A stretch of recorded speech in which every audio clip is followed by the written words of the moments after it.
What I do for fun today is I am a barrier buster, so I like pissing people off and impacting and making changes. So when I got to prison in 1999, I came to a system which has now been deemed absolutely unconstitutional on every level. So when I entered that system, there was nothing to do but gangbang and run amok and just be violent. There was no hope. Nobody was getting out. So the main obstacle when I got to prison was the system, and California had the most unjust system there was. So I determined to do something about it, and so really the main obstacle was really myself. So eventually I had to okay, the government's wrong, they're mean, they're unjust, but ultimately I got to go do some work with the guy in the mirror, just like many people on this panel have expressed. So so coming into an unconstitutional system, I still had an obligation to work on my own impediments, which that I created with my own criminal thinking, my criminal values. For me, the only way I was going to be able to earn a living and really support my family was to start a business. And it happens a lot with a lot of guys that I see. Now we go back into the prisons and we're doing entrepreneurial programs, and there's a lot of really smart guys. So yeah, I think we come out and you don't think you can do things, but it becomes a necessity to figure out how to be an entrepreneur for a lot of us. So I would just say for my story is that I was an entrepreneur at 12 years old. I just was selling stuff that the government didn't like me selling. So that said, my story is of drug dealing, incarceration, addiction, a lot of these different things that come with that.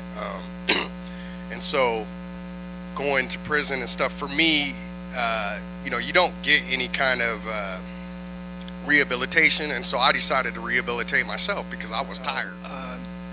The biggest barrier I found to my entrepreneurial spirit was that I was afraid that somebody would find out that I had been formerly incarcerated.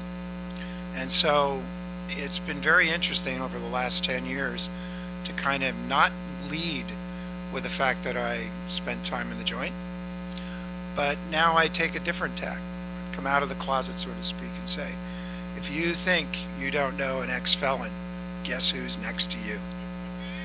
And it shakes people up because they're not expecting a person like myself or anybody on this panel. I don't know what they're expecting, but what I do find interesting is the last thing they expect to do is to see people with carrying on their own businesses, making money, being a part of the system in the best and absolutely most American way, which is to work for yourself and build something. So I was probably in prison for maybe 2 or 3 years before I really decided that maybe I shouldn't commit crimes anymore.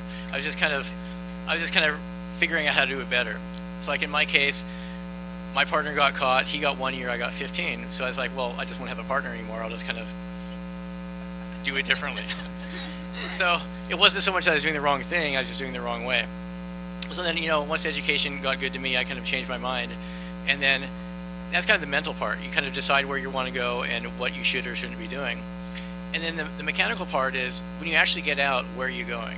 So that was really important for me because I won some scholarship funding. The moment I got out, I had a place to live. I went to the UW. I had family support to buy clothes. I had a girlfriend to drive me around and get my driver's license.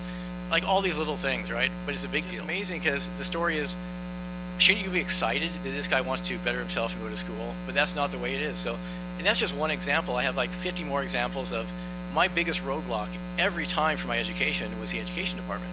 So I did it all in spite of them, not because of them.